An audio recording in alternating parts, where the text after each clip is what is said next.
Welcome to a special podcast episode hosted by WarRoomPL. I'm Tomasz Mucha, joined by Simon Buttersby. Simon, what are we going to focus on in this podcast? So we're looking to focus on the European tournament meta, looking at results, speaking with the top ranking players, analysing their lists, and hopefully speaking with them a bit about their opponents and their strategy and approach to each matchup. But maybe first we should say a little bit about how we are at least slightly qualified to talk about that. So, Tomasz, why don't you introduce your recent results? Most recently, we, together with Mateusz, won Swedish team tournament in Malmo. I've won Polish nationals, and I have placed well in 5 to 10 other big tournaments in Europe. How about you? So, as you mentioned, the Swedish team tournament, I also won the Swedish National Masters tournament and had good results in the EU Masters, Austrian Battle for the South team tournament, and Steam Storm in Bratislava. Okay, great. We are looking for your feedback or whether or not you would be interested to hear more. So if you want to get in touch, you can do so through Facebook directly with either one of us, through the WarRoomPL YouTube channel. The comment section of this video would be ideal, or in the future we do hope to be featured on Muse on Minis.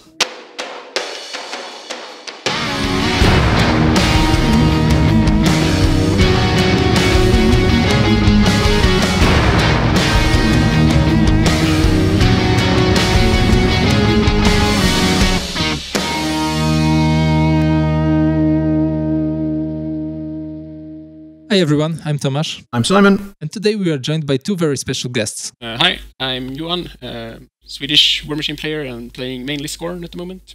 And a little later on, we will be joined by Norbert from the US, currently based in London. Today we are going to discuss Battle at Lund. It's a 3-day convention that takes place in Malmo, Sweden.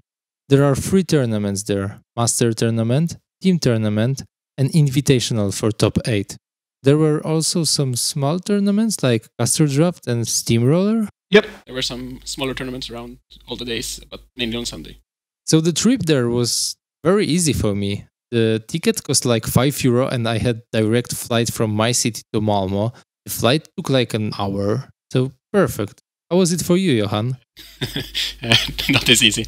I can just start by saying for people interested is that the city of Malmö has its own airport, but then you also have the Copenhagen airport really close. So it has a lot of international connections actually for both really cheap airlines and all major airlines. So it's very easy to get there from most places in Europe at least. But yeah, for me it wasn't as easy as I hoped for. Me and Robin that I was traveling with had some delay on our first flight because we are far the fuck up north, so we need to fly first to Stockholm and then change planes and then fly down to Malmö, that is in the absolute south. And we had half an hour delay, I think, on our first flight, which meant we missed our connection and spent the night in Stockholm, and also meant that we arrived to the event like 10 minutes after it should have started, but basically just as it started on the Friday. Yeah, you kind of got away with that. That was really good. You sort of walked in at the absolute perfect moment, not in order to be chill, but like in order to not be late. Also, I'm glad that you decided to set the bar with dropping the fucks in early, because it means I don't feel like I have to watch my language for the rest of the show. That's great. Thanks. So what do you guys think about the venue? I found it was really good. We had a big gaming hall. Got a little bit warm, as usual, I would say, with a lot of people, but it didn't get too bad, and we had a really nice breakfast and some okay lunch at least to have from the venue. And at least for Swedish standards, it wasn't too expensive, even if Swedish standards are normally fairly expensive. Yeah, the staff were really nice. Like, any time that anything was lost or handed in, or you needed help with a taxi or whatever, like that they'd come straight over. That was really good, and the hotel itself was pretty nice. Like we stayed there. Nothing but good things to say about the venue. Yeah, also it was like my second international tournament. I mean, that I needed to travel a long way. So I'm always a bit stressed about them. But it was really easy. I mean, the connections, the flight, the people there willing to help you. And the breakfasts were like amazing. Infinite amount of bacon. So I couldn't be happier. Yeah, but they conned me because they put the thing for meatballs just before the bacon. So I loaded up on meatballs, and then I found the bacon. I was like, no, I don't have enough space. Yeah. Anyway, enough about the breakfast. I don't want to become another one of those podcasts. Yeah, true. So how many people were there? 63 for War Machine? I think much more. Just above 60 War Machine players, and then there was Guild Ball with like 20-25 players as well. Yeah, and the level of players, it was like filled with WTC players. Yeah, I think the field was really, really hard. I think I would guess majority were WTC players at least, and even the ones that were not were good good players still. So it was good competition all weekend. Yeah. So who did we have? Pat Dunford was there. Ben Campbell, Jake as well. Ben Hampshire, yes, a winner of Gen Con. Yeah. Who else was there? I mean, basically all the Swedish WTC teams had some representatives there. Norwegian? You had the Norwegian guys as well. Yeah, they were showing pretty strong. A bunch of the Danish guys. How many Danish were there? I don't think I played against any. We did in team tournament. Okay. It was the second round. I don't know how many they were, but maybe 5 or so. All right, okay. All right, so tell me, guys, what was your focus for the event? Was it Masters, or was it team tournament, or just get into invitational? Johan? Yeah, I mean, I feel like I've been doing not as good as I usually do lately, and it's starting to get close to WTC. So I felt like I had some. I wanted to do pretty well, and mostly I didn't want to die with Rosette randomly, which I have done all too much lately. So I went in hoping to get an invitational and at least getting a pretty good showing over the weekend. Right. I went in focused on the team tournament actually, because I felt like we had a really strong team with me, yourself, and Mateusz, and it was like, yeah, I've been having reasonably good results recently, and I'm feeling confident with Animag especially. So I felt like the three of us could really put some hurt on people, especially since you recently won the Polish nationals on the same day that I won. No, not won. Sorry, I came second, but it felt like I won because I won all my games in an Austrian team tournament. And so, like the results sort of leading up to the event were looking real good for us. So that was my focus, and that was what I was sort of aiming for the weekend. How about you? My focus was also on team tournament, but just because I've never played in a team tournament, so I wanted to practice before WTC, and I was excited because I love playing with Mateusz. He's a great player. I really enjoyed playing with you on Steamstorm, and I really wanted to play again. And being in the same team is like, I felt like we can beat anyone. Like, we're the best, and the team spirit was just like, I couldn't hope for any better. Yeah, it was amazing. Considering that we've never teamed before, it was sort of an instant gelling. Yeah, it was good. How was your team sort of feeling, Johan? Were you all stressed from the flights, or were you was it a good one as you went in, or? I don't think we can blame the flight on Saturday, but it was me and two other guys from my WTC team. So I think we went in with a pretty strong team. To be honest, we had some. Our pairings didn't really work out so well in the first game, I would say, but yeah, so the feeling before was pretty good. So we have another guest joining us. Why don't you just go ahead and introduce yourself? Oh, hello everyone. This is Norbert Brunhuber, joining a little late. Apologies for that. I'm also known as Dr. Norbert on forums and Twitter and what have you. So how did you go to battle at Lund? How was your trip? It was really easy. I mean, one of the reasons why I've been going to the Swedish events, prior to this, I used to go to the Iron Moot when it was still around. Last year was the last year, and I know that the Swedish guys really know how to put together a good convention, and so I had high expectations for the battle at Lund. And it turns out it was really easy to get to for us because we would fly from London right over to Denmark, into Copenhagen Airport, because there is a very fast train that goes from Copenhagen right over to Malmo, one stop, and then you're a very short taxi right away, or you could take the bus even to get to the hotel venue. So even though you're flying to like a different country, it turns out to be a very easy trip because of that. Yeah, sounds good. So yeah, it was really, really nice. And then the hotel was kind of like the Iron Moot Hotel, which was great. Very casual type of hotel, not too fancy, but very, very comfortable.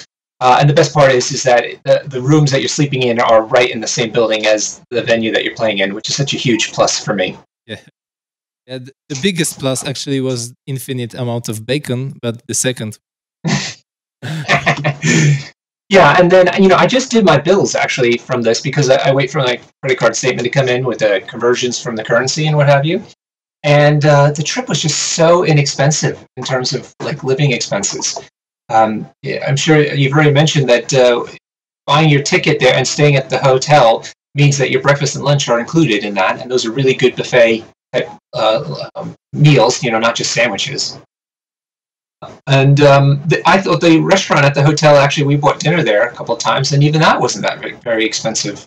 So it was a really, really inexpensive trip overall. Unless you lose your tablet on the bus, have to take a taxi in and out on the morning of the finals, and then dear. then it gets a tad more expensive. But that is only if you're an idiot. So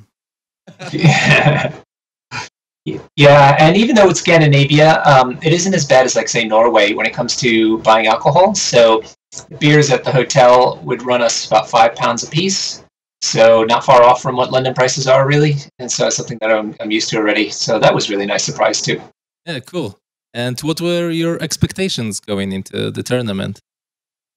I've been practicing really hard with a couple of troll lists since I've switched from Khador over to trolls. I kind of settled down on 2 lists in the springtime.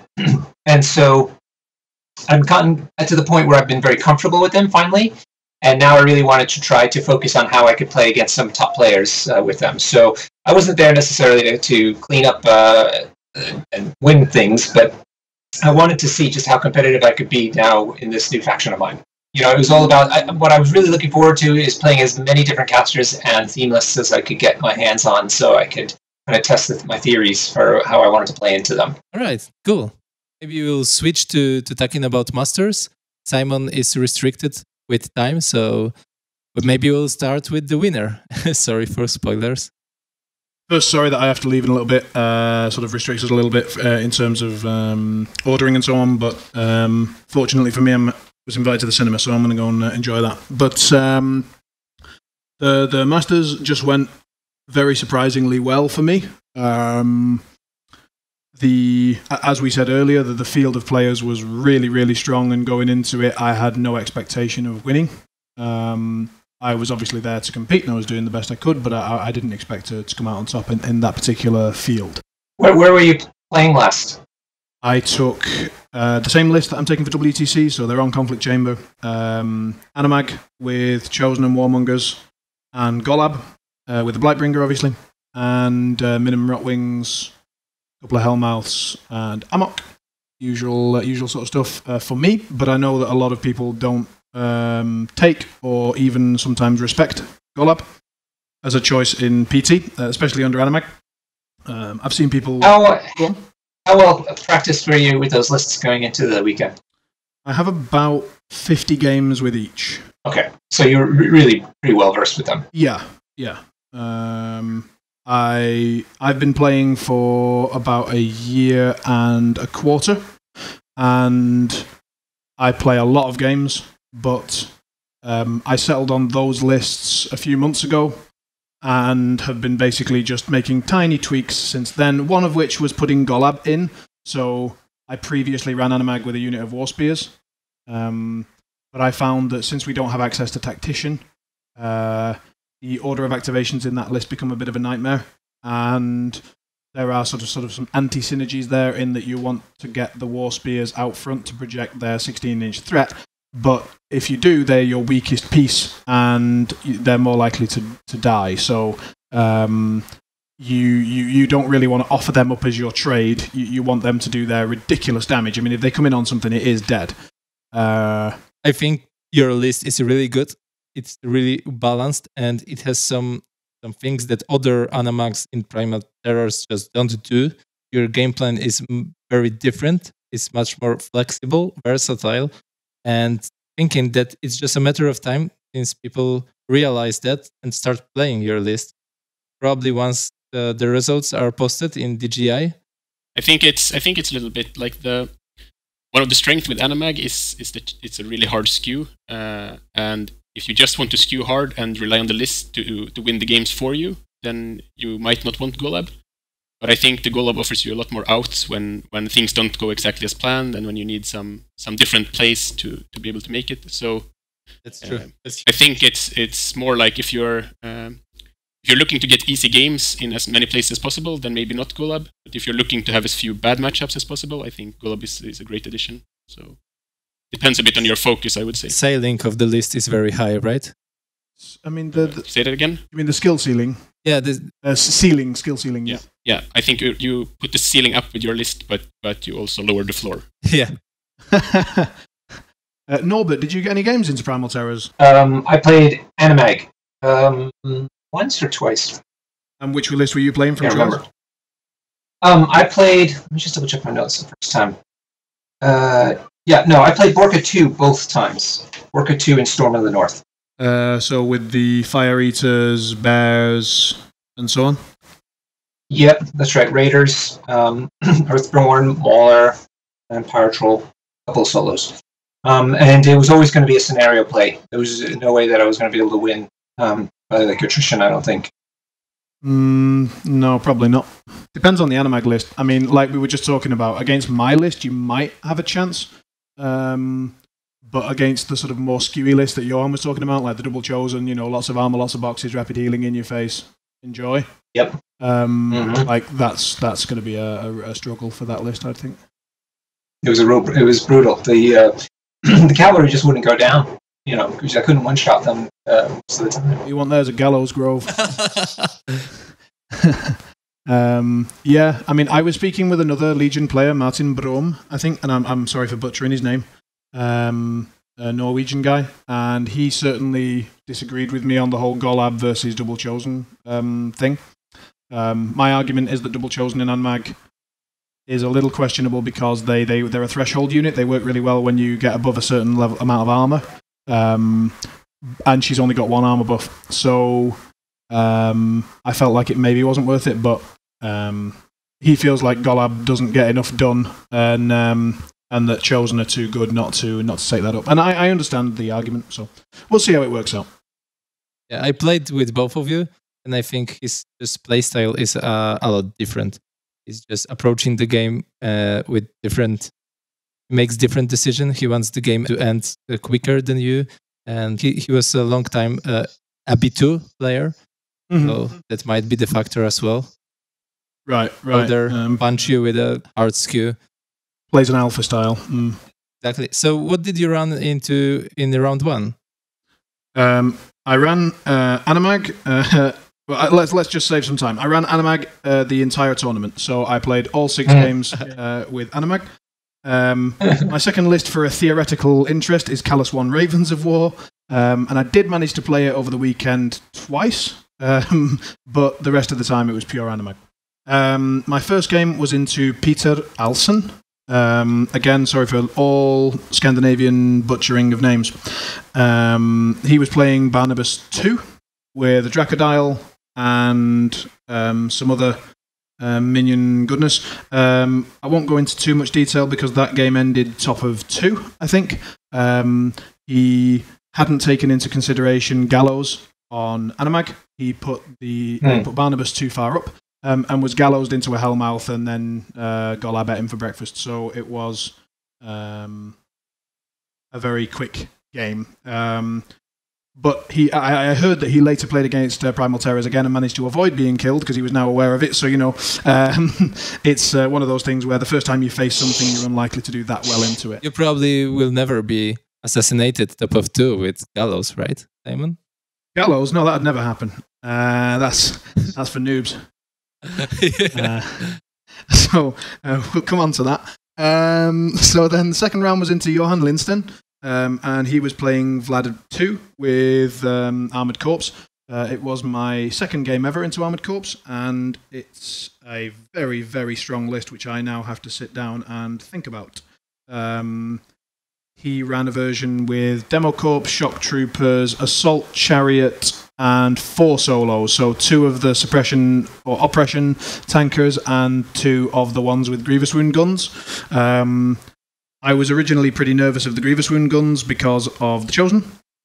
But as we'll talk about later, I think another version of Vlad 2 is a little stronger. He came in Well, Go on. why were you so worried about that during the game? I mean, you hit very hard. You should be able to break through his boxes, no? It wasn't the problem of me breaking through him, it's the problem of him breaking through me. So my general opinion of Armored Corps up to now is that it's been a bit pillow-fisted. That opinion has very much changed because I played against it rather under Skara 3. But under Vlad 2 with his feet and so on, it gets a lot nastier. The Grievous Wounds guns. Grievous Wounds is one of the only really effective ways to beat Chosen. So it's either you need Grievous Wounds or you need boosted. What was it we worked out? Boosted 15s? Excuse me, Simon. Yep. How do you build Armored Corps list with Scar 3? Yeah, that's what I heard too. Skara 3. Did I say Skara 3? I meant Sorsha 3. Yeah, Sorsha 3. I was thinking the same thing. Sorry, there's just so much Crix. Like, no wonder you lost. Yeah. I mean, if there's Crixcasters involved, you probably lost, yeah. I mean, God, if any other team in the game could take Crixcasters instead of their own, they would. You were playing Caster Draft, that's what it was. Yeah, Caster Draft. It's just, I'll take Crix, it doesn't matter which one, thanks. So, yeah, Vlad 2, so he played an Assault Chariot. The Chariot was very lacking, it did very little, I was not impressed at all, and it ended up just getting mauled. So in that game, he came too far in. He gave me sort of a full alpha. He was trying to sort of brick up, use his shield wall orders and so on to absorb it and then sort of counterfeit and so on. But in actual fact, Primal Terrors just smashed into him like a wave, and he had nothing left that could fight back. So you got the alpha off on him, right? Yeah, huge one. Yeah. See, that's always the issue with Khador right there, especially your list. I mean, your list not only hits hard, but it hits first. Yeah. In this case, it was definitely the case. So yeah, he just I think again maybe he didn't know enough about the Primal Terror's power, or he didn't respect it, or he just had the scenario pressure of the Hellmouths and was worried about getting pushed out of scenario, and he just wanted to make sure that he didn't get pushed out, so he came too far in. And then the power of Primal Terrors is really, really crazy. Yeah, I thought maybe he'd use the Assault Chariot to try to break the alpha, because that is his fastest piece, but I don't know. It got advanced moved up front, so he advanced moved it's 7 inches or whatever it is, or 8, I don't know how far it got, but it moved up real far, but then I just pinged it with something, did 1 or 2 damage, and then Golab killed it and sprinted back. Like, when Finisher is activated, he's an absolute monster. So yeah, he could probably hide his units behind the unit that has steady and sturdy, so that they cannot be dragged in with Hellmouth, and then just absorb the alpha with those guys and hide the Demo Corps and others. That's what he tried to do, but they all died. Like the front line just died. Like with Animag feet plus Blightbringer or plus Fury's strength, it's a +6 swing, so they're coming in with power 21 charge. So even the shock troopers die to that. If you let me have enough charges, I mean, he gave me charges, impact attacks, berserks, everything. I was just able to unload. Right. Yeah. He just came in way too far. So my usual game plan of sort of Hellmouth trickery and Gallows into Hellmouths and stuff just wasn't necessary. So the third round was against a very pleasant and very strong player, Nicholas Bergmark, with the Dreamer. And I feel that Dark Menagerie in general is a very strong matchup for Animag, for the Primal Terrors. It's not maybe as strong as the Abbey 2 into Dreamer matchup that was, very, very strong as well. But Animag really feels like she has a good advantage into the Dreamer. So in this game, I think it was largely decided by Ritual Slaughter, which is Animag's ability to cast for free when an ogre kills something. So I set up a turn which was designed to Gallows a heavy into a Hellmouth, but I was aware of Arcane Vortex, so I spent a little while thinking about how to basically try and bait out the Vortex. He didn't have Ruin, so I knew that if I could get him to do the Vortex and then set it up so that I was able to Gallows with the Ritual Slaughter, then I could take a heavy for free. I don't think he sort of thought about that, and it is a little bit of a niche thing, so he got caught out by that. I was able to use the free Gallows to sort of pull in a heavy and kill that for free on the Hellmouth, and then he played very, very well from behind. He really tried to bring the attrition slowly back round to basically play for clock a little bit, but he was too far behind, and I ended up just grinding him down. I think Dreamer have a lot of gotchas, and this is one of Legion's very few gotchas in the Primal Terror list? Well, I don't know. I talked to Pat. Pat feels like, I mean, he might have changed since I last talked to him about it, but he feels Legion is the natural killer for Grimkin. I feel we are very strong into them, and for example, in team tournaments, I'm just sort of saying, give me Grimkin, please. Yeah. Okay, so all right. So then a couple more. I'm gonna move through these ones a little quicker. So then we've got Oscar Civic playing Mercenaries. He had the Osram Magnus pairing, usual thing. He picked Osram and played Drillers and Gun Bunnies plus Forge Hold Guard, or whatever they're called, into Animag again. And this one was a weird game. So I ended up trying to run and jam with my Chosen on one side, firing the Blightbringer Aurora over there, and then just running the Chosen in to engage as many gun buddies as possible. And I haven't had a lot of practice into Mercenaries. We don't have a regular Mercenary player, and I just figured it would work. But in the end, he lined up a couple of possible strategies and then went with the caster kill. So he moved things in with Fire for Effect and tried to get shots off with various pieces. But one part of that assassination attempt, sort of, I think it was like the third thing he did, was he freed up Osram himself, sort of freed up his path, and then moved him sort of out into the open to take shots at me and to do stuff with Osram. But in doing so, just sort of left him in between the lines. And then for the rest of the turn, he sort of focused on the other side of his army for a while and really sort of cleaned up the Chosen pretty much, cleaned it all up, and set himself up in good positions elsewhere, and everything was looking good, except for the fact that his caster was just stood in the middle of the field. So he sort of went for this caster kill, then suddenly, hit the abort button, and but sort of, his caster was still in the middle. So then he tried to sort of use Tactician and this sort of stuff to run things and just sort of surround his, bubble wrap his caster. But he was 7 inches away from Golab, so he was just dead. I didn't need to charge. I mean, I did, but I didn't need to. And I just cleared a couple of things, ran Golab at him, and ate him. So I think that was just, maybe it was getting late in the day for the opponent, and he just had a brain fart or whatever, and he just lost the plot. But his tactical play, other than that, was great. So that was the Mercenary game. Any questions on that one?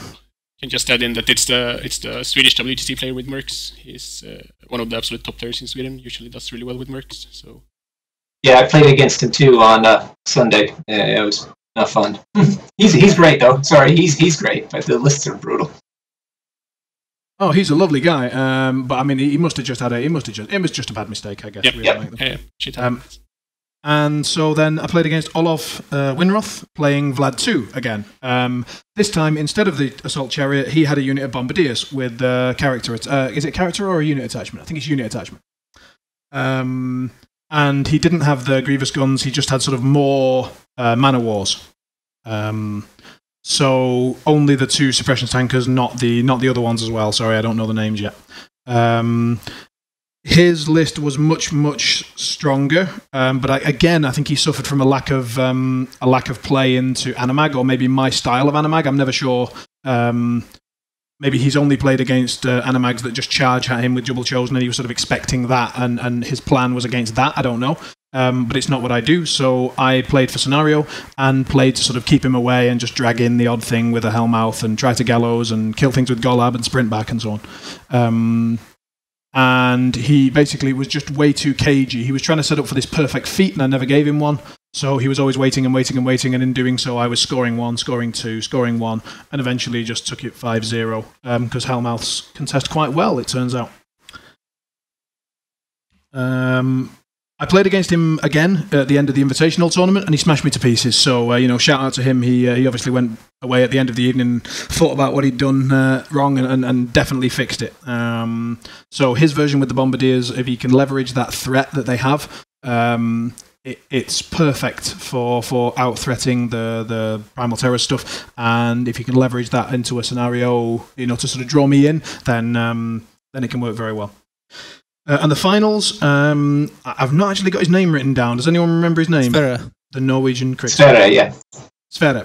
Sorry about that. So he played Denny 1 Slaughterfleet. It was a very, very brutal list, and it was piloted very, very well, if a little slowly. So essentially, in the first 2 turns, I saw how long he'd taken, and from then on, I was already deciding to play on clock. So it was a very brutal game. He was beating me fairly convincingly on attrition, but I just spent the whole time trying to decide what would take him time to deal with things. I mean, one of the key factors that actually won the game was the Blightbringer Animus, and I've never said that before, which is that simply it's auto-continuous fire. So I set everything on fire, and then at the start of his final turn, he simply had to deal with a bunch of continuous fire rolls and damage grid markings on a bunch of different units and pieces, and it just cost him his last couple of minutes.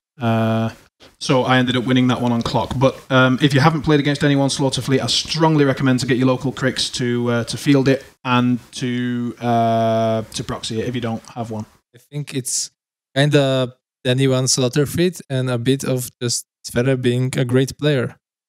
Yes. I mean, against your local cricks, they might not give you quite the same experience, but he was clearly a very brutally precise player. Yes. On especially with that list. Yep, he's one of the best. Yeah. Did anyone else play against him? Yeah, I did in Invitational. And was that in the first round, or when did you mean? In the first round, I faced a guy that played Anamag Primal Terrors with Golub. You know. Oh yeah. Yeah, that map. See, that's what happens with these big players now. They're like, oh, it's just a little speed bump along the way. I don't know who it was. just run over them. Get on to the next game. Yeah. For those who don't know what we're talking about, I actually played against Tomasz in the first round of the Invitational, and he proceeded to beat me out on clock. So that was that's why we're laughing. So there were too many games that weekend. I think what did we play, like 20 games? I've played 16 myself. Oh right, okay. So something like 15, 14. I think I don't know. It was a lot. So I think that's probably enough from me. Sorry that I've chatted on for so long, but I mean those were the games, and that's what happened. Any last things before I head out? Was this your first 3-day convention? Yes, it was. Yes, I've played in 2-day tournaments before, but never a convention or a 3-day one. And it was, as Tomasz said, I think it was the furthest that I've travelled, unless you count maybe Ljubljana. That was also pretty far. But it was absolutely fantastic, great experience, and I love meeting all the guys. The community was top notch. Yeah. Okay. Cool. Because one of the reasons I really wanted to do this podcast is to get the word out about this convention. They're definitely going to do it next year, and it's just that the European community, I think, constantly needs reminders about how this type of format has such a value-packed experience compared to your ordinary 2-day single tournament. I certainly agree. Yeah. So, are you going next year, Simon? Yeah. I mean, it was really pretty easy to get there, as we all said. Everything was great. I think, especially now that I've learned a little bit about air travel with War Machine stuff and how I can make that a little easier for myself, it will just become easier and easier. And I very much appreciated the 3-day con sort of feeling. I mean, I don't know how you guys felt, but the only thing that was maybe, I don't know whether it was missing or whether it was just my incorrect expectations, but I felt like there was going to be more of like a joint dinner or people socializing a bit more in the evening. But in actual fact, like, we all socialized so much during the day, and we'd played like 5 or 6 rounds. My brain was melting. I just wanted to go to sleep anyway. Yeah. It usually ends up because it's games running into the pretty late, so dinner is usually like you don't have too much time, so you go when your game is done, you grab your couple of friends and you go get something to eat to be able to like have 2 minutes to breathe between dinner and the next game. Yeah. So it gets pretty like. So also, Simon, you've also played a lot of games. I mean, I typically put in 4 or 5 if I'm need to keep well going because I'm in the winning bracket. But after 4 games is when I kind of find some people that are standing around in the same position. We go have dinner, usually at the venue, because again, we don't have that much time. But more importantly, that's when I have some beers and I talk to people and hang out. And it's because I feel zero pressure to quickly leave, since all I have to do is walk upstairs and I'm in my room. That's the beauty. Yeah. I mean, it's not. I didn't feel like we were lacking socialization. Yeah. It was amazing. We spent the whole day, but I suppose that was just a little thing that was weird for me because we played. I think it was 5 games on the first day. We finished around 11 p.m. Right. That's why. Yeah. It was like oof. Yeah. And then they asked me, "Hey, do you want to play the finals now?" Like, no. Yeah, that's hard. It's definitely hard. You made the right choice. Yeah. All right, guys, I've got to run. It was a real pleasure, and sorry for Simon. Chatting too much. No, and congratulations on winning the Masters. In Sweden, that's no small feat. Yeah. Yeah, congratulations. 63 players. I have one small question before you leave. Go for it. Now that you have more experience with traveling with War Machine stuff, are you going to use your qualification to Iron Gauntlet? I'm thinking about it. There's two things that put me off that. One is that I'm not a huge fan of the US in general. Sorry, no, but so it's not like a holiday destination that I'd want. Like if it was somewhere that I really wanted to go and I wanted to go and fly to LA and check it out and spend time there, then that would be cool. But it's not. So I'd be going for mainly just the War Machine. And from what I've heard, their focus there is not entirely on the competition, and I'm very much a competition-focused player. So, if there's painting competitions and workshops and people talking about the lore, then I'd rather just go and have a sleep, and I can do that here. Right. Yeah. So that's my problem with that particular invitation. That said, I mean, it's such a prestigious tournament, and if it was the chance to meet some of the top in the world, and I knew some people that were going and they wanted to go together or something like that, then I think we could turn it into an experience, and then I'd be up for it. But I think just as a single player going alone to play in the tournament, probably not. Would you go if you qualified? I already qualified last year. I mean this year, and I didn't. Great. But I mean, they from what I've heard, they lack natural predator for Grimkins. So. You might be the right person to take a Gauntlet away from Patrick. Right. Unless he plays Crucible Guard or something, switches it up on people again. Just keeps winning new factions, playing those. Again. It's getting tiring, Patrick. Put it down. All right, guys. It's been a real pleasure. It was great to spend a weekend with you all, and I hope I get to see you again soon. Take care. Same to you. Thanks to you. Take care. Bye. So who's next? Okay, I think I'm up. So yeah, my turn for the Masters. And as I said before on my little introduction on how I got there, we had some flight problems. So we got there pretty late, and also that meant that I was pretty stressed out when we actually got there. I wasn't sure if the tournament had started or not when we got there, because we got there after the actual starting time. So I basically rushed in there and then was hoping for some little bit easier game, the first game. But I wasn't too likely with the people there. But then there was apparently this guy who's done pretty good in the Polish meta lately. Won some masters over there that I ran into game one. So it was Tomasz. It's here. Oh, right. So that was not my easy game one to get the stress out that I was hoping for. So we played that game, and I guess Tomasz can help me a bit if he wants to. But basically, we played Rashette into Bradigus. I won the roll-off and chose to go first. And Tomasz correctly identified that there was a huge acid pool, basically just outside of my deployment. That was, I don't know, roughly 8 inches across and like 4 inches deep or something like this. And I figured in my little bit rushed state that I at least like to think that I would have recognized otherwise that, yeah, turtles are really good at running through this terrain. They don't really care about corrosion and everything is fine. And I can put everything else on the sides. I do that, and then turn one, my turtles run, and then my beast handlers look a bit scared for this acid water right in front of me. So I have to start running my beast handlers around, which didn't really work out too well. And that then combined with some miscalculations, I got a bit greedy. Tomasz offered me up to Wold Watchers, turn 2. I was thinking that I can kill one of them and let one of them get a bit of synergy, and then maybe let one of his heavies get into me, which normally shouldn't kill a turtle. But then since there were 2 offered up, for some reason, I decided to go a bit for both of them. And so instead of focusing one down, I suddenly had both Watchers alive, even if both were a bit chipped out. And I should also say that a big reason that this happened was that I couldn't get tokens on the turtle before going in due to the Beast Handler's placement before. So somehow in my plan, I had some idea to get the tokens in to be able to kill the one Wold Watcher that was going in with the turtle on.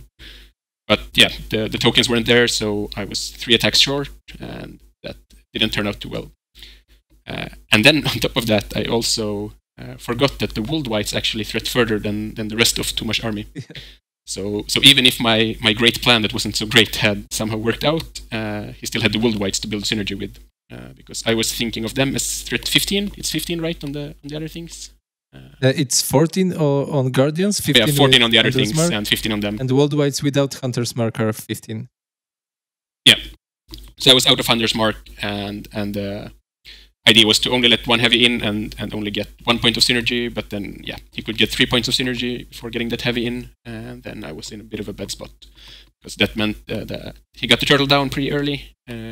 Left the second on half boxes, right? Yeah, you got pretty nice damage on the second one as well, maybe down to 20 boxes or so. After that, I had a pretty good turn of clearing up things. I think I killed one of your heavies and all the remaining lights, something like that. Yep. So you were left on 2 heavies, and of course the Sentry Stones, which I still think is by far the best unit in the game. Hellmouths are close second, but Sentry Stones are my biggest hate in life for the game. They just print so much value during the game, and Tomasz plays them really well. I have maybe people I run into Philip before locally who plays them really well, and normally when I play against other people, I'm really happy when they give up the stone, they play it too offensively. But Tomasz didn't do that, so they were just hanging back and taking whatever they could over the game and still contesting forever and ever. So you should mention. Don't give me too much credit. You should mention the roles. Yeah, and then there was some things happening. Basically, on my feet turn, you didn't do much. You just killed some random models because of the minus strength and so on. Turn after, I went in and killed one more heavy. Should also mention something I realized today. So during that turn, I did a 8 or 10 man combine of my Reavers into your Wood Guardian. Yep. Rolled that double 1. And apparently, when reading the card today, they have something called Combined Arms. Which, having played 40 or so games with Rashette, maybe I should know this, but apparently I didn't. So we were talking about reposition, me and Tomasz, and I was showing him the rule, and then, I realized they have Combined Arms as well. That could have helped a bit. I don't think it would have changed much, actually, but it could have helped a bit. But basically, I tried to, because I was a bit behind due to the early game, I tried to be able to kill both the Guardians in the same turn with the remaining turtle and some debuffs and random shots. But I got 1 killed and 1 to about half boxes or so. Yep. And then from there, I started getting too behind on scenario, and you killed my second turtle. And then, you had a really great spray with the mannequins. I put my Reavers to do the combine. did we say 8 of them on the hill? 8. 8 on the hill, so I was thinking that he can shoot them, and you could even aim at them, but you were still needing 9s to hit. So I figured that it was better to be clumped up on the hill rather than spread out a bit and not on the hill. So you went in, sprayed 8 of them unboosted, and hit 7. Yes, 7. So then the Reavers weren't really left after that either. People gathered around our table and couldn't believe that I'm just hard rolling 9 by 9. Yeah. And then, you went in, you killed everything. I was really behind on attrition. So I figured I could maybe get some assassination in. You had Mystic Wards up, though, which made it a bit harder for me to get some spell assassination. But what happened was your last Guardian was in melee range of 1 Beast Handler, and you had only 1 Fury left on him that you could transfer to. So if I hit him with the Beast Handler, you couldn't transfer to him. That meant that you had no transfers on your caster. And I could get 2 Breath of Corruptions onto you. I could kill you, but when measuring all the ranges, I only had one guy left. And that's probably actually due to the 7 guys who died from the spray. So if I had 2 guys, I could have got there and killed you, and we even rolled it out to see what would have happened, and I would have got you with the 2 boosted POW 12s with no transfers, with a Puppet Master on it. But I could only get 1 of them there due to ranges being too short with Mystic Wards up. So no assassination for me, and you took down the game. So that was a really, really hard game 1, and I hope we can play that sometime again with me in a little bit better shape. Definitely. You see my hands shaking during the game, which is not normally something that happens to me, but with all the stress of the travel things, I remember I wasn't really on top of it. I offered you to pause the clock and to go to the bar, have a beer, and maybe finish it. You actually did. So it was really nice. And I should say it was a really nice game. I really enjoyed playing you, and we really played, even if it felt like top level competition, we played very relaxed. We were fine with declaring intentions, and whatever we intended was actually happening. There was no like trying to cut each other short of anything. Yeah, definitely. I have to say that I offered the same thing to you. So I have to say the same thing. My games all weekend were really tough games, but the people were so nice. The games were just so pleasant to play. They were just really challenging rather than being oppressive. So such a great atmosphere and good sportsmen all Yeah, around. that's true. That's my experience as well. So yeah, and then game 2, I played into Andreas Groa or Gro. It's one of the Scandinavian names that me as a Scandinavian can't pronounce, so I'm sorry about that as well. But he played Grimkin, and he decided to play his King of Nothing in Bump in the Night, the infantry theme, into my Rachette. So I dropped Rachette again. I feel like Rachette is better into Dreamer, which was his pair, even if Mordekar was probably better into his King of Nothing.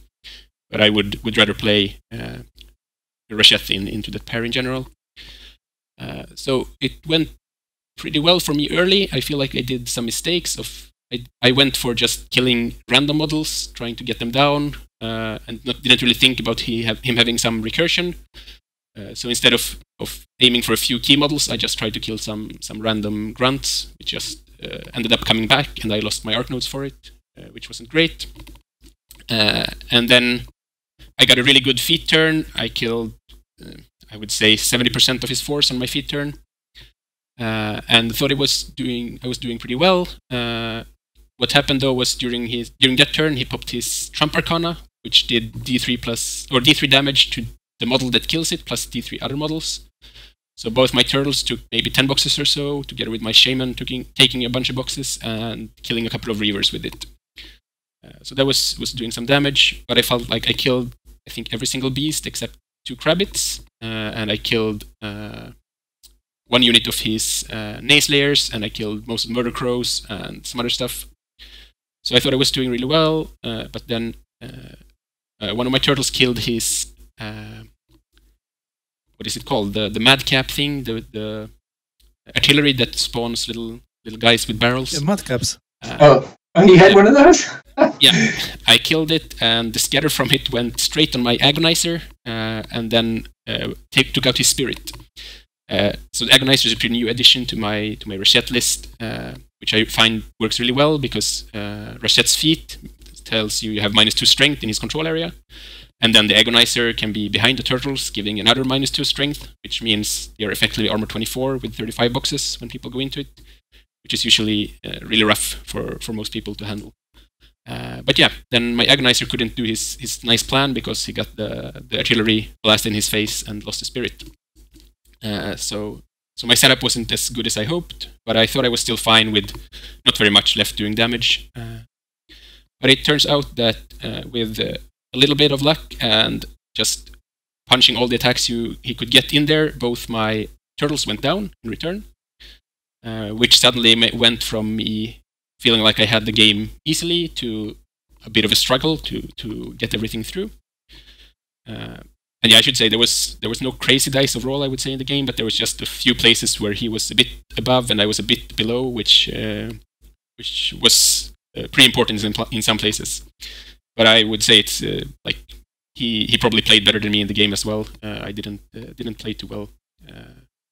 Again, partly due to being stressed and not taking it maybe as harsh when I was already lost the first game. I took it a bit easier on my brain. I just and I think I underestimated the matchup as well, probably. But yeah, then he killed both my turtles, and we went down to a really long grind, which ended up with 1 turn I couldn't clear an arc node for Rachette to arc through. I felt like I needed to kill his Longfellow and one of the recursion witches. So it was really important for me to win the attrition game, but since I couldn't get any arc node out at all, I went up with Rachette himself to kill them. But I knew that put Rachette a little bit exposed. But I hoped I would be fine. I was camping a couple, I think, and he couldn't get too much into me. I had a Breath of Corruption covering part of his flank and so on. But he went for the assassination, got some spells in, got a Krabbit in with Scything Touch to get down my armor, and then charged me with 3 Hollow Men, which killed me. And then we thought the game was done, and then I remember that Krabbit had taken a bunch of damage from shield guarding something. So I just asked him what was how were the aspects working out, and then we realized that he didn't have any spirit at all. And since the Krabbit jumped to get there, the main part of the jumping was that he needed to get behind Rashette to not block the charge lane of the Hollow Men. And then since he killed me on the last attack, we figured that wouldn't have worked out without the jumping. So we actually got to change the result of that. So I just barely scraped out the win with like a couple of boxes left on Rashette with the redraw of reset of the assassination run. So like basically a loss, but somehow a win. So I got through from that as well. Congrats, man. And then I would say I would go a little bit shorter on the other games. They got a lot more one-sided after this. So if I remember correctly, I ran into 2 of the Lockies in Convergence in a row. And I got to start in both of them, which is really big. And I feel like when Rashette starts, runs his turtle up 16, both of them, then Loki is kind of locked in her deployment zone, more or less, if she doesn't want to take a charge on her Colossal, which usually kills it, together with the shooting I can get in. So I kept the Loki player back too far, and then just shoot at them for a couple of turns before charging in and killing too much for them to have a retaliation. So there was 2 games of that happening, which didn't get too exciting. And then the last game, I played one of my WTC teammates, Daniel, who played Striker 2. And I think, once again, I have to say that I feel like one of the bigger problems of War Machine right now is the importance of the starting role. Going first is huge still. And then once again, I won the starting role, got to go first. And I think if Striker starts, he can give Rashette a game, but going second, he doesn't have much say. So Daniel basically tried to play as aggressive as possible. He did a turn 1 feat to try to get some damage into me and force me to use as much resources as possible to kill him. And then he was hoping I would somehow leave an opening to Rashette so he could get an assassination run into me. And on my turn 2, so this is top of 2 before any scoring can even be done, I killed 9 Stormlances, 8 Stormblades maybe, a Stormclad, and some random solos. How many turtles did you have? He had...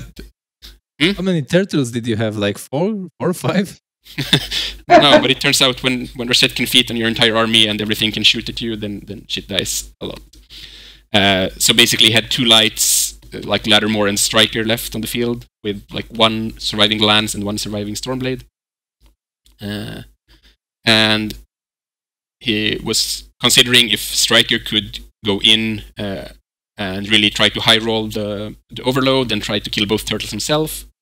But again, with -4 strength from both Rashette and the Agonizer, that required a really good roll on his Overboost. So instead he decided to try for the assassination run on Rashette. He managed to kill a Raider blocking the way to Rashette, and then he was just simply having to do an velocity and take a free strike from a turtle and hope to not die from it with my feet still active, or hope to not be knocked down from it actually. So he did it and he was knocked down. So there was no more assassination run. But even if he had gotten through there, he had to spend some to kill the Raider, which also gave me some transfers. So even if he got there, it wasn't a great chance of killing me. But he had some shot at it, and I think unfortunately it's one of his better plays from that situation where he was in. Right, so that was the last game, right? It was my last game. Yeah, and I ended up then 4-1, only losing to Tomasz game 1. So I was fairly happy with that. But of course, your strength of schedule gets pretty fucked from losing game 1. So I wasn't in too great an ending place in the Masters. But I won 4 of my games, so I'm pretty happy with that. Yeah, congrats. So how about you, Norbert? I had really interesting games, as I mentioned. I was playing Borka 2, Storm in the North, and the Mandrake 1 Band of Heroes Brick, which I've been pretty happy with. First game was against Gustav Bergen from Sweden, and he was the one playing the Animag list, which I played Borka 2 into.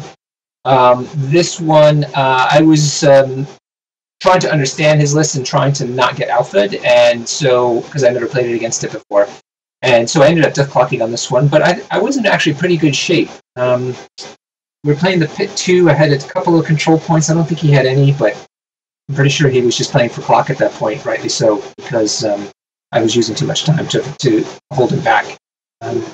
It's interesting, though, because I was able to, my infantry was able to take out his cavalry more easily than the Earthborn was able to. Earthborn just kept healing up the cavalry guy that he kept hitting. It was ridiculous. So I lost that one on clock. Right, the next round... Before we go to the next round, what pair did you bring? Yeah, I brought Borka 2 and Storm in the North. That's with double Fire Eaters, double Bear Handlers, Northkin Raiders. Yeah, remember? Guard Troll Muller, Earthborn, and Fire Troll. All right, thanks. And then the Madrak 1 list, I'm sure... actually, my Madrak 1 brick's different from most people's, I think. Just a little bit, naturally. But it's a Bouncer and a Bomber. And then I take a Max Champions with Scaldy and the Sorcerer, a Min Champions, and a Min Warders, along with Max Fenblades with the UA. And I really like that one because the Warders are surprisingly good. Not only are they extra shield guards for Madrak, but towards the end of the game, if they get a charge off, they can hit pretty hard. They're not as good if they don't charge, but when they do, it's quite nice. And then they're in the way of other stuff and still armor 21 if your stone's around. So I really like this list. It's really resilient. Right. Interesting. Okay. So the next game was against Øystein Berg from Norway. And he was playing the Ostrom Magnus 2 pair, I'm pretty sure. I ended up playing Magnus 2 for the first time, which I understood, but we were playing Standoff, which was not the greatest for me because I did push hard enough on the scenario for this one, which of course is his whole game plan. And so I was doing quite well on the attrition, but because he kept scoring points one round after another, just 1 point, that he ended up winning on scenario. So I learned my lesson on that one, and turns out the next day played against the list against Hugo, what's his name? Hugo Spanborg, who had a similar list, a little different, and had a much better game at it because I was pushing much harder on him with Borka 2. That was a lot of fun, actually. Third game was against Lasse Alberg from Norway, and he had Haley 2, which he was playing, who is still a fantastic warcaster.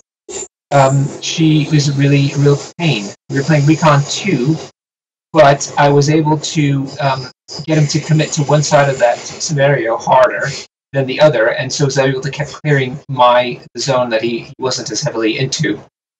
And so I was able to hold him off enough to get a scenario win on control points. I was using Borka 2 for that one. Against Magnus, and the other reason I probably lost is I chose Madrak 1, figuring that he was going to not be able to kill my models so easily, and that was the case, but Madrak 1 has even a tougher time trying to contest on live scenarios than Borka 2 does. Last game, I only played 4. Last game was my first game against Locke, and that was against Michael Christensen from Denmark. And he was playing it in Convergence, and so this was the first time I played against that caster, and she is amazing in Convergence. It is so incredible what she can do.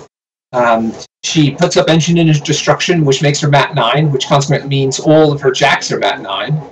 He has a spell to improve the speed of the Primaxium, and so a lot of times the Primaxium literally could just run into the middle of the board, much further than you'd expect it to. Sit there, and then Locke has it doing jackhammers, like more abilities, more attacks than it would normally be able to do on its own. All at Mat 9, like you do.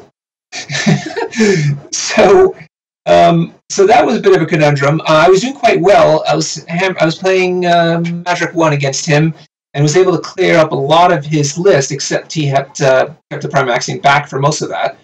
And then, so at that point, he moved the Axiom right into the middle of the table, as I mentioned, and I just didn't have enough left to beat it up. And it turns out he was again scoring. This was Spread the Net, which is even worse for me. I hate that scenario. And and so he just kept scoring 1 point over and over again on the flag, and eventually got another flag, and it went to turn 7, and I think it was I had seven control points, and I think he had 11, so he won. All right, I'll have something to say about Red the Net. So this was your last game, right? That was my last game. Yep. So great day. Just what I wanted. All the Powercasters came my way. I hadn't played any of them before. Well, I played Haley 2, but not really in Mark 3.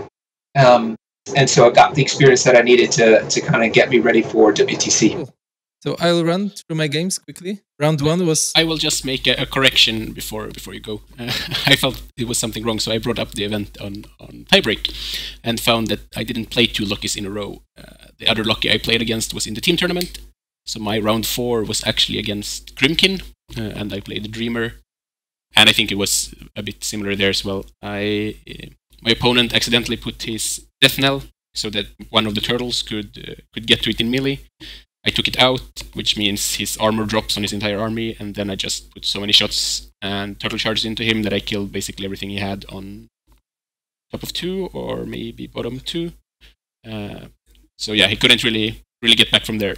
So yeah, another report, but I just wanted to change that so I didn't play double Locky in a row. I enjoyed those Rashef reports, like top of 2, I killed everything, that's the game. Next game, top of 2, I killed everything, that's the game.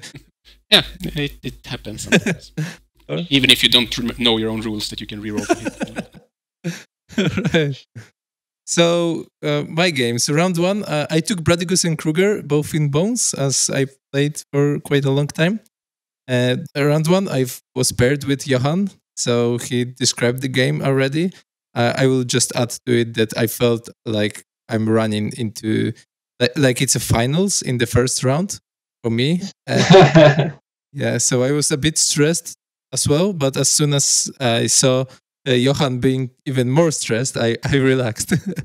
So we had a great game, Johan, and I really enjoyed it. And I think that if you remember to reroll the Snake Eyes, the result wasn't clear. Like, it could go both ways.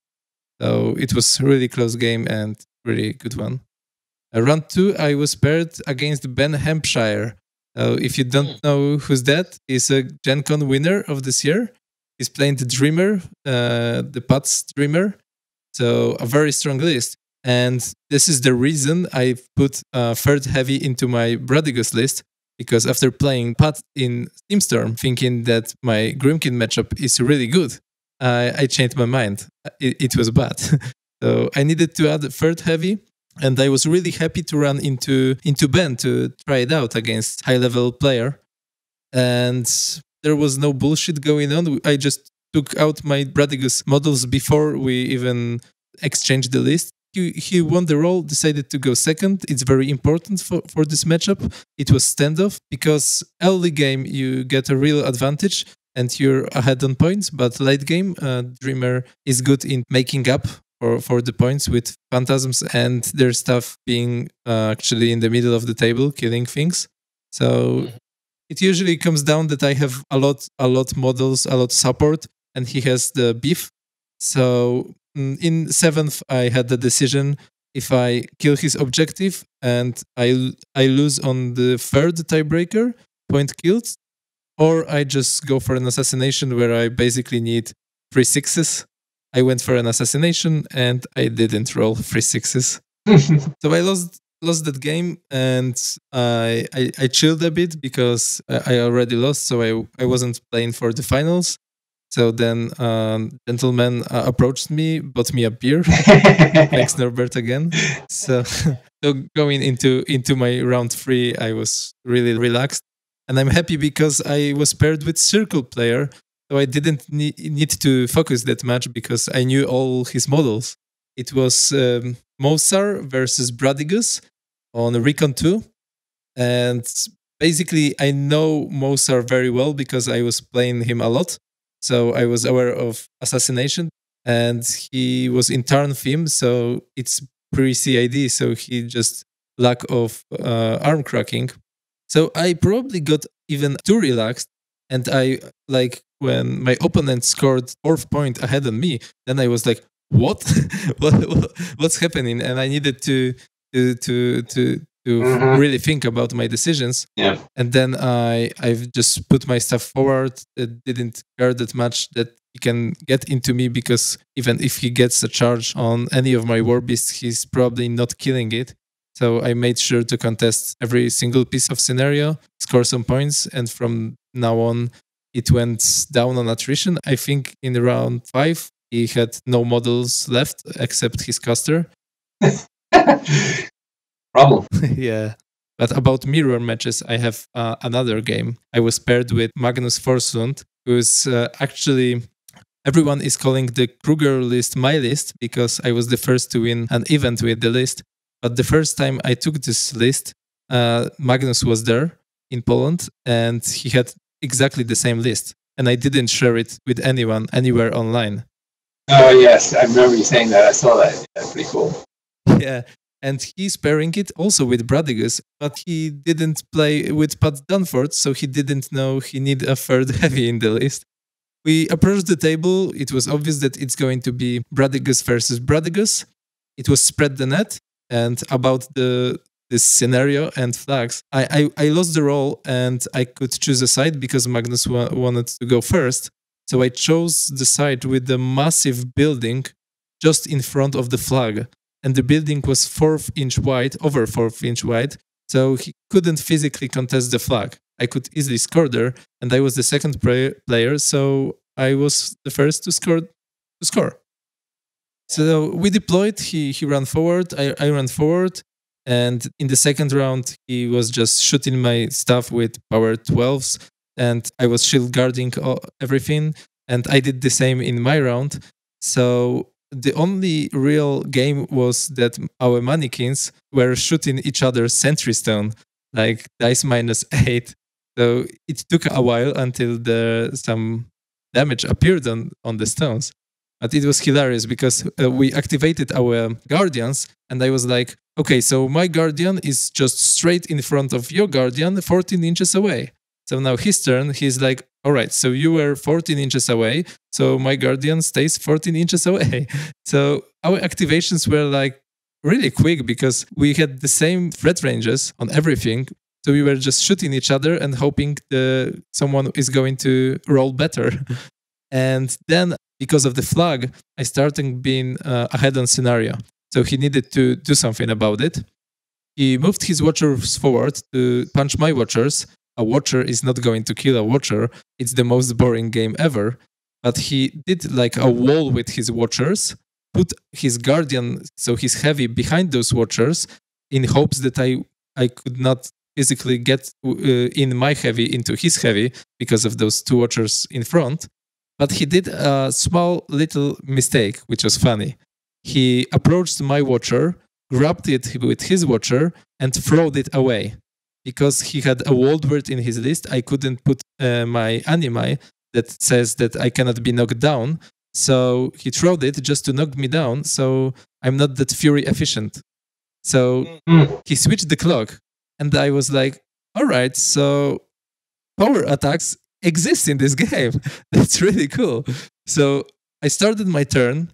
Oh, and he ran one of his watchers on the edge of my zone in spread the net, so I couldn't physically get to him, stay in control, and kill the watcher.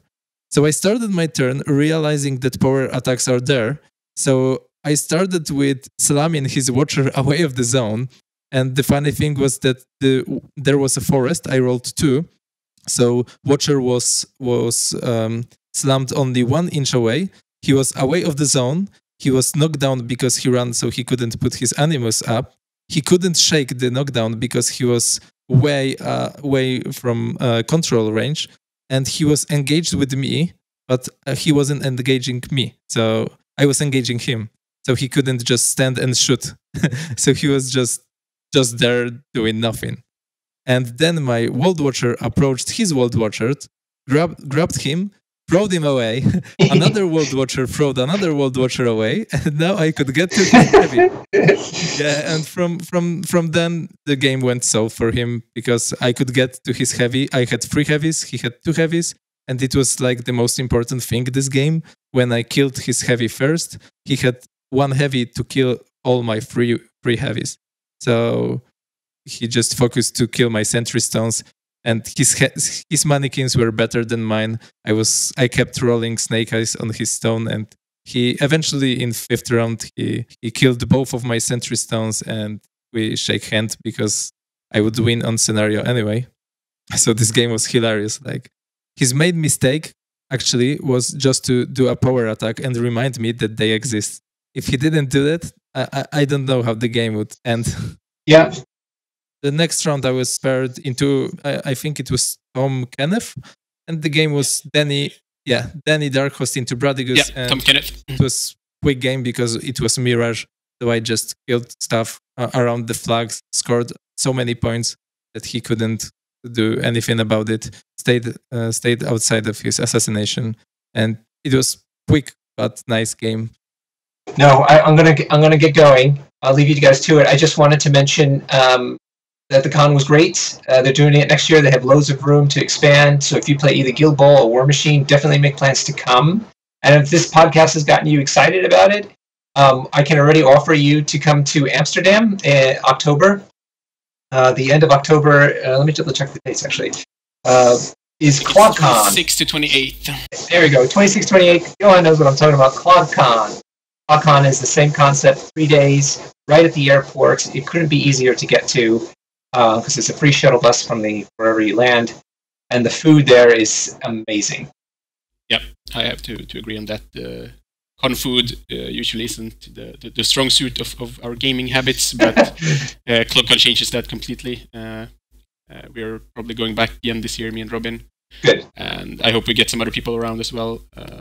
It's again a 3-day convention, and as you said, at the airport, so it's really easy to get to, and really easy to get into Amsterdam if you're up for going out or doing some touristing in Amsterdam as well.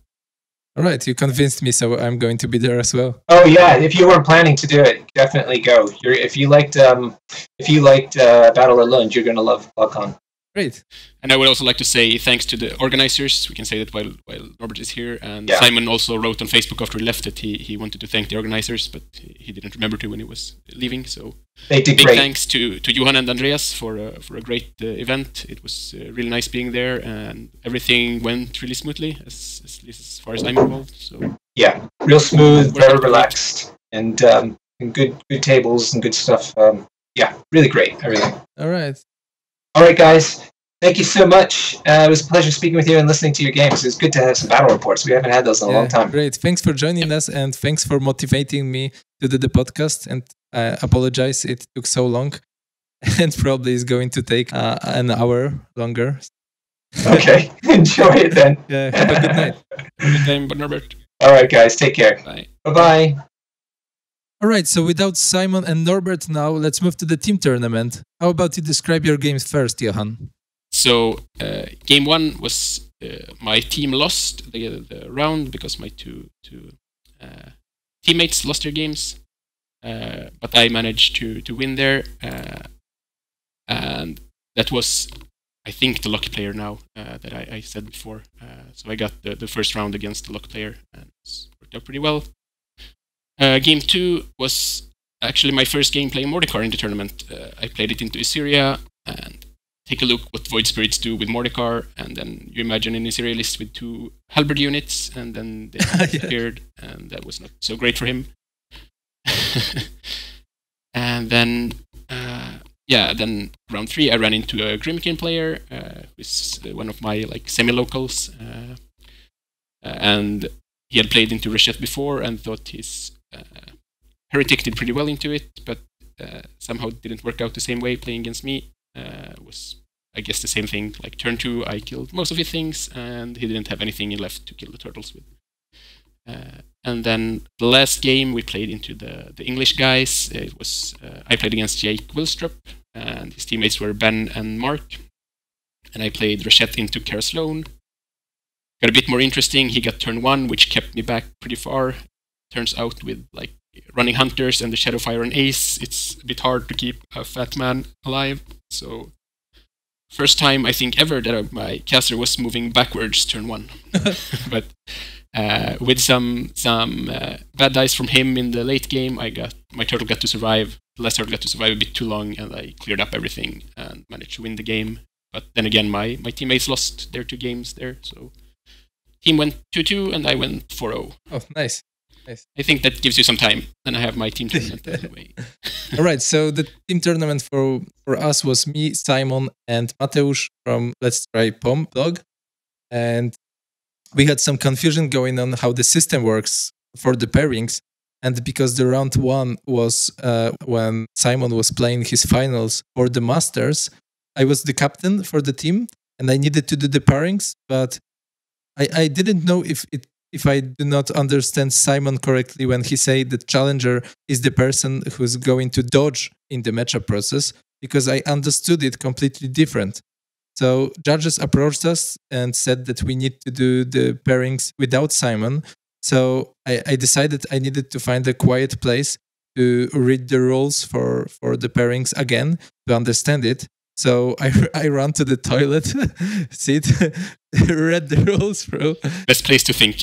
Best place to think, yeah. And it clicked with me. So I was right how it works. The challenger is the person who actually challenges. So the person that's probably not going to get the matchup he wants, but he might get the table he wants. So it works that both teams rolls the dice. The team that wins the roll puts one of the challenger from his team into one table on the edges. On the other, and the thing with the winning the roll is that you choose which of the table on the edges. So, so the other team cannot choose their table on the edge. Yeah, exactly. So then we choose, and the other 2 lists are paired with, one is put on in the middle table and one is put against the challenger. So it's simple. And we lost the roll. We were paired with Swedish team. And the thing is, there was a giant forest on one of the sides table, a massive forest. And they had Kruger 2 and Una 2 player. So we knew that if they are going to win the roll, they are taking this table and they are going to put Una 2 there. So they won the roll, they put their list quickly, and we were like laughing, smiling, and screaming that we know the circle is there. We could see their faces were telling us that we got it right. We put something else on, we put me as a challenger on the other table, and basically they paired Krieg's player that had the most experience into their Kruger player. So I come to the table after the pairing process and ask the Kruger player, did he came up with the list himself or he took it from the internet? Because if he came up to the list himself, it's the same as mine, so we should high five, right? And he said he took it from discount games from someone. I told him it's me. Yeah, and they kind of looked a bit stressed. So 2 funny things happened. The first thing is that Simon crushed everyone in Masters. He played really well. And like he said, the first round, he gallowsed a caster forward and killed him, top of 2. So now we start playing, and he's playing Kruger. He has experience into Kruger already because we played. We, like, after 10 minutes, we hear that Simon got assassinated by Kruger, top of 2, by 3 gallows, TK, and putting a megalith onto Anamag. So we got a bit stressed, but another thing that was funny during this game is I was playing the Krieg's player, and he did his first turn, ran stuff forward. I did my turn, and I killed a lot of stuff and disrupted 2 of his Arcanodes. I mean, I took out Arcanodes. So I thought I did pretty well, but he said he's experienced in the matchup. So I asked him, is it going well for you? And he said like, no, it's not. It looked like it's not going well. So I was like, so is your friend playing the list similar? And he was like, no, man. If I knew you have 2 mobile forests that you can hide Kruger behind, I would never drop Scaverus. And my friend is playing it completely different. So now I'm screwed. Yeah, so basically I won this game round 1 by killing too much of his stuff and staying outside of assassination. So later I just fit his stuff away, killed whatever was in the zone, scored every element except his flag, and from then he couldn't just do anything. And in the middle table, Mateusz won with Signar. And the funny thing is our team was Suck Figner because we couldn't name it Fuck Signer for the reasons. I think that was completely in your own heads. If I know Holm, the organizer, he would happily put Fuck Signer on the team names. But, so he came up with the name Fuck Signar because he hates playing Signar, and actually he played Signar 6 or 7 times in this tournament and won all his Signar games. That was funny. Yeah, it's nice. So he won. So it was you and Mateusz won, and Simon lost. Yeah. Once. Yep. Yeah, that's going to be a trend. Spoilers. Round 2, we were paired with Danish team, and again we lost the role. They put a list. We just screamed that Skorne is there, and we got it right again. So we adjusted our plan. We put Simon under the train, and me and Mateusz were playing the matchups we wanted. I was playing minions, Maylock and Rusk. Mateusz was playing, I don't remember, probably Signar. And Signar. And Simon was playing Skorne. So I won. So Simon won the game. Like, he lost the game, so he needed to do Hail Mary assassination, and he succeeded. Mateusz won his game, so I was left alone with a Maylock player, and we decided to do our game anyway because we enjoyed it. It was a very nice game, but we went 3-0, and that's it. Nothing like crazy happened during this round. In round 3, we were paired with Swedish WTC team with this Olof, who was Ador player that Simon was telling you about. Yeah, played earlier. Yeah, Armored Corpse. Yeah, there was also a Skorne player, and I don't remember who was playing in the middle table. It was probably Signar against Mateusz. Yeah, and. It might have been Signar. Yeah, I think it was Matthias who played the Skorne and David who played the Signar. Yeah, they're all in the same WTC team. And we lost the role again, and again we knew who is going to be on which table, so we could adjust our plan. So we are favored in the matchups. The only surprise was they paired Kader with me, and it was Armored Corpse with Vlad too, and it was Mirage. So that's a really good matchup for Kruger because attrition goes in my favor and scenario is in my favor. So I won that game. Was very nice. And Rebuke sounds pretty bad for Armored Corpse. That's true. And Olof was playing it very cagey, like with Anamag. The same thing happened, but this time he probably was afraid that there is not going to be a late game. He even said that he fit defensively, and I asked him, don't you want to keep your fit for the late game? Like, it won't matter now. And he was like, I'm afraid that there's not going to be a late game. So he fit defensively, and it didn't help him. I just killed everything that he put at front of me, stayed outside of his threat ranges, fit. So I get some points on scenario, and the game was easy. But the first game ended with Simon being assassinated by the turtle that was incorporeal and just ran into Anamag. So I saw that play with the Morgul, feeding with Morgul on most of the army and then running an incorporeal turtle. So we were stressed again. You have to deal with it with your army being blind. We were stressed again because of Simon. I must say that he was put under the train because we gave him 2 Skornes and he didn't want to take Skorne. But it was funny that Swedish Master is now losing every single game in the team tournament. Yeah. So and round 4 was the finals. We were paired into again Swedish WTC team, or it was Norwegian. I'm not sure. But there was Magnus 2 and Constance Blaze player. Minions player. Yeah, that was probably Swedish. Yeah, Swedish. It was the team that's been, they've been winning a French team tournament that's been around for, they've been there for 4 years. They didn't win this year, but they won the 3 previous ones. So they got a chance now to prove themselves in the WTC as well, and not only in that French tournament. Oh, cool. Let's see how they will do. yeah, it was the three of the five that you faced in the finals. Yeah, so they ended up second, so the performance was probably really good, and they make a good team. Again, we lost the role, and we knew who's going to be put where. Simon took Rusk. He felt good into minions. I took Harbinger because there was only one shield guard in the Harbinger list, so I figured I might have an assassination with Kruger. And Mateusz took a mercenary player because he felt like it's pretty 50-50. So the matchup was very even. I think every game was like about 50-50, 55-45, something like this. We weren't sure about the results, and the pairing went. All the pairings during the team tournament went how we wanted them to go.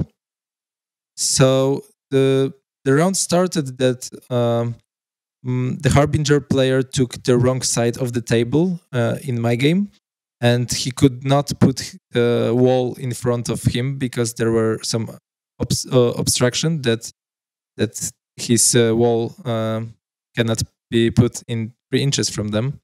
So he needed to put it on the side. I won the roll. I was first. I ran forward. He moved forward just a bit, like 1 inch or 2 inch from his deployment with Harbinger, camping 10. And I see Harbinger with one shield guard, and their book ran forward, so there was no spell aura. So I figured I might have assassination.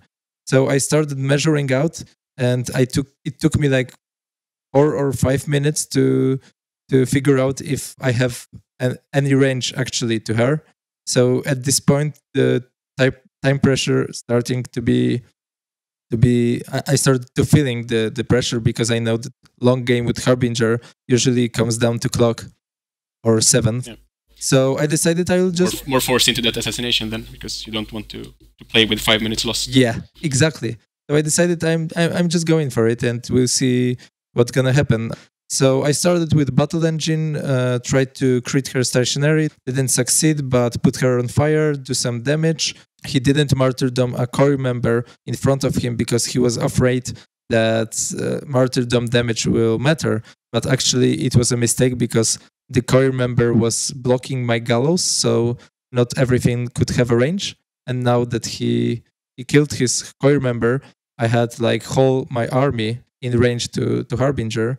So then I hard rolled every 8 I needed. I rolled every boosted 8 or 10 I needed. Like I rolled every single hit, but my damage rolls were a disaster. Like I did like one box there, keeping in mind she has like 10 focus. He actually took some damage because he thought it wasn't worth spending focus, but he had more focus than I had attacks.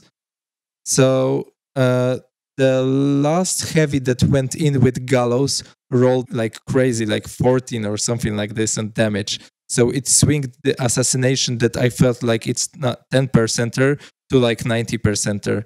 She was left with one box, and I had Kruger and Waldward on her. So it was easy from then. And the game ended up after like 15 minutes. So I let know my friends that I won the game. So from now I felt kind of optimistic. But Simon screwed something up. He forgot about Dahlia Aura.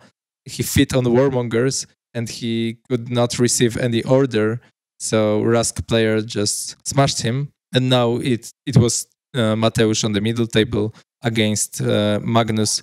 It ended up Magnus player went for an assassination, failed it, and conceded the game, and we won the tournament. Yep. So my thoughts of the team tournament were that the losing the role was very important. I mean, it gave us advantage actually because we knew where they are going. And you could figure out from the table they chose. Yeah, who's going to be the challenger, and it was huge advantage. Like after they put the list, we took like a minute to discuss if our plan is still existing or we needed to change it. And when our opponents saw our faces, that we were happy, smiling, screaming what's going to be there, we got this psychological advantage, and we weren't like trying to bullshit them like some mind games. You know, when it's just natural, when we are just really happy, and we were. So I think the team spirit was there, and we were really strong. Like spirit was crashing. You seem to really enjoy it, and yeah, with more travel disasters for us, I fucked up our booking, so we stayed a day extra and hung out with you guys, you and Simon and Mateusz. So we had really nice Sunday evening with you. Played some more games and talked some matchup and so on. So yeah, it was really nice hanging out with you guys, and you seem to work really well together, both in the team and just as nice guys to hang out with. Yeah, thanks. With Simon, we immediately clicked, like even in a Steam Storm, and I wish we have Simon in Polish WTC team. Maybe next year we'll. I think you have very similar mentality in a way. You're both fairly new to War Machine, and I think you're probably the two people in at least Europe, I would say, who played the most games the last year. From at least my experience and understanding of it. So I think both of you have gone in really hard to really try to become really good and go for the best. And yeah, you seem to have managed really well, both of you. You're crying out results. I met Simon like a year ago in Brno in the EU Masters, so a bit over a year ago, and he was really new and was just so looking to learn everything. And yeah, then we saw him in Steam Storm, and suddenly he went from the guy who had to teach how the rules work to the guy who's actually challenging you in the games you're playing. And yeah, now he took down the Swedish Masters. So yeah, it's really great to see the growth there in how well he's been doing. And yeah, I think you've done the same, even if I haven't met you as much as Simon. Thanks. I came there excited about the team tournament, so I'm really happy that we won the team tournament. I had a great time, met so many nice people, and like I didn't expect to have such fun. I felt even a bit stressed going there because there are so many new people. I need to communicate in English, and I'm also like stressed about the outcome of the games. I was stressed that I'm going to lose all my games, and that's my show up on the event. But actually, I performed really well. So yeah, really happy. Flight was easy, cheap on the way back. I've bought a book to read in the plane, but my bag was too heavy to carry the book with me. So on my way back, I've met a girl that had two books on her knees, one of which was the book I've bought to read myself. So I've borrowed it, and it felt like it couldn't be a coincidence. And yeah, so everything this evening was just perfect. And the salad of bacon, like salad of bacon. It's the best kind of salad. Yeah. All right. So thanks everyone for listening. I hope you enjoyed the very long podcast, but give us some feedback. Let us know if you want to hear more podcasting like in this style, and we'll do some more for you. Yeah, and thanks for having me on. It's really nice. And yeah, thanks for listening. Bye. Bye.